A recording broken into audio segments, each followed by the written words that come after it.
من المحتمل أن تؤدي خطوة دول الخليج إلى التخلي عن الدولار إلى إضعاف دور الدولار كعملة احتياطية عالمية. سيكون هذا تطوراً كبيراً، حيث يعتمد الاقتصاد العالمي بشدة على الدولار حالياً. قد تؤدي خطوة دول الخليج أيضاً إلى تعزيز دور عملة البريكس كعملة احتياطية عالمية. البريكس هي مجموعة من الدول الناشئة، بما في ذلك الصين والهند والبرازيل وروسيا وجنوب إفريقيا. تتمتع هذه الدول باقتصادات قوية ونمو سريع، وتعمل على تعزيز تعاونها الاقتصادي. ومع ذلك، من المهم ملاحظة أن خطوة دول الخليج إلى التخلي عن الدولار لن تؤدي إلى انهياره على الفور. الدولار لا يزال العملة الأكثر استخداماً في العالم، ولديه العديد من المزايا التي تجعله جذاباً للمستثمرين. ومع ذلك، فإن خطوة دول الخليج ستضعف دور الدولار، وستجعل من المرجح أن يتم استبداله بعملة أخرى في المستقبل.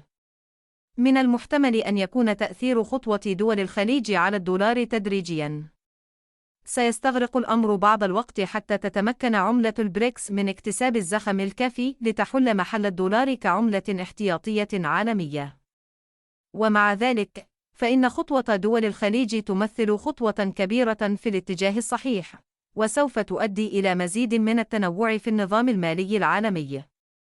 إذا قررت دول مجلس التعاون الخليجي التعامل بعملة البريكس، فمن المحتمل أن يتبعها المغرب. المغرب لديه علاقات اقتصادية قوية مع دول مجلس التعاون الخليجي، ويعتمد بشكل كبير على صادرات النفط والغاز من هذه الدول. إذا تخلت دول مجلس التعاون الخليجي عن الدولار، فمن المحتمل أن يتبعها المغرب لتجنب أي اضطرابات اقتصادية.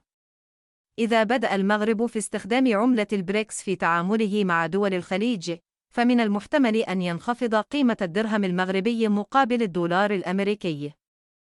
وذلك لأن المغرب سيحتاج إلى بيع الدرهم المغربي لشراء عملة البريكس، مما سيؤدي إلى زيادة المعروض من الدرهم المغربي في السوق.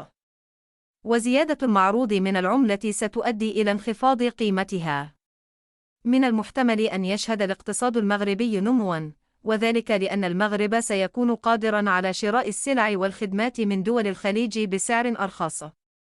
ويرجع ذلك إلى أن قيمة عملة البريكس ستكون أقل من قيمة الدولار الأمريكي، مما سيجعل السلع والخدمات من دول الخليج أرخص بالنسبة للمغاربة. استخدام عملة البريكس سيجعل التجارة بين المغرب ودول الخليج أسهل وأكثر استقراراً. وذلك لأن سعر عملة البريكس لن يتأثر بالتغيرات السياسية أو الاقتصادية في الولايات المتحدة. كما أن استخدام عملة البريكس سيساعد على تقليل مخاطر تقلبات أسعار الصرف.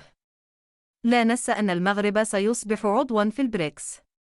البريكس هي مجموعة من الدول الناشئة، بما في ذلك الصين والهند والبرازيل وروسيا وجنوب إفريقيا. إذا قررت دول مجلس التعاون الخليجي التعامل بعملة البريكس، فمن المحتمل أن يتبعها المغرب في النهاية.